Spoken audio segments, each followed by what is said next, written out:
All right, update on the Evo. So we did make it on the dyno successfully. It put down 672 wheel horsepower on the Mustang dyno, so about 100 horsepower gain over the previous setup. A little reminder of the setup if you didn't watch the previous videos. This is a Janari 6262 V-band setup.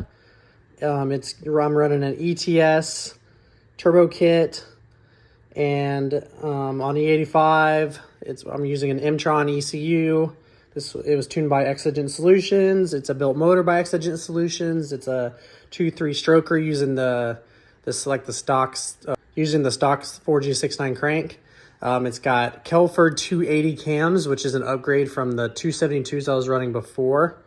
We also have a Kelford exhaust cam gear, which we didn't really do anything with. We just left it at 0 degrees. And yeah, I mean, it's a really strong setup. You can definitely, it's quite a bit faster than it was. I think on the dyno before it made like 580 something. So a solid close to 100 horsepower pickup and a lot more torque. The power band's a lot happier up top as well. It doesn't just fall on its face. However, this car is definitely far from perfect. Before I even put it on the bigger turbo, I was kind of already having some transmission issues, but they weren't really that bad until I upped the power. And now pretty much at high RPM, this car, you can't really bang it into gear. I don't know if it's like a clutch problem or a transmission problem. So what I'm actually going to do is here in the next couple of weeks, this car is going to go back up to Exigent Solutions, and we're going to swap to a new transmission that I bought, which is a Quaife sequential. So yep, I'm putting a sequential in this car, something I've kind of always wanted. And I didn't really want to fool with trying a different clutch or doing something else with the transmission, because it's just I've kind of had that battle before with the 10 that I had, and I kind of figured, you know what, I'm gonna go ahead and get something I've always wanted. So we're putting a sequential in this car, and we also are going to do a couple more upgrades just to see if we can kind of squeeze a little bit more out of this car. Like I have a upgraded Skunk 2 intake manifold going on. We're going to play with the cam gear some more and just, see if we can get a little bit more out of this setup. I think we have some wastegate springs as well. So we'll see how that does. I'd like to make another like 20 or 30 horsepower. 700 on their dyno is a lot. I would love to make 700 on their Mustang dyno, so that would kind of be the goal. But I'll just throw some videos I have of kind of ripping it on the street a little bit, and I'll throw in the dyno clip, and I'll put in some of the other, features that they tuned in. I haven't really ripped on it a lot just because, like I said, it's kind of hard to really ship this car at high RPM, so it's not that fun to me because I'm having to like constantly think about it. But I've been driving it a little bit here lately, and it feels great. Like the power is super strong and all that, and the rolling anti-lag that we set up on this car is like amazing. Like I love I love it. I'll put a video in here of some of that stuff.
But the other update I wanted to do in this video is that I did sell the K-swapped FRS, and I know I didn't really make any content of it, but I decided to sell that car and get back into a E46. So I'm back into an E46. This one's actually an M3 though, and it is covered in bird shit right now. Like awful. But this is an actual M3. and I have some big plans for this car. It's a very clean example as well. I mean, besides being covered in bird shit, but I've had this for a couple weeks now. It is a carbon black 2002, super clean interior. It's got all the big three done. It's on some really nice coilovers. It honestly feels great, and I know like BMW fanboys are gonna hate what I'm gonna do to this car, but it's just the way I am. I do plan to swap a motor into it, and it will be turbo in the future, but for now I'm gonna enjoy this car as is until I get all the parts for what I'm gonna do to it, and then I'll probably try to make some videos on that whole deal. But really nice car overall. Super fun as is. Doesn't really need anything if you're just into M3s. But that was just a quick little update on kind of what was going on with the Evo.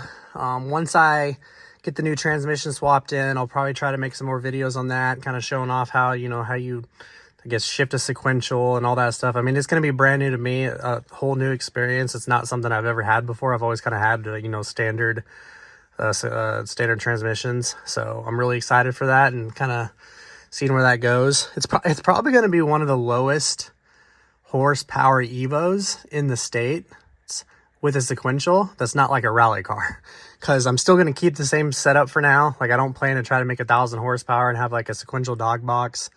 I just kind of want to have a really reliable, fast street Evo, if that makes sense, which is kind of hard to do sometimes, but that's kind of the goal with this car. So, but until next time, just a quick update.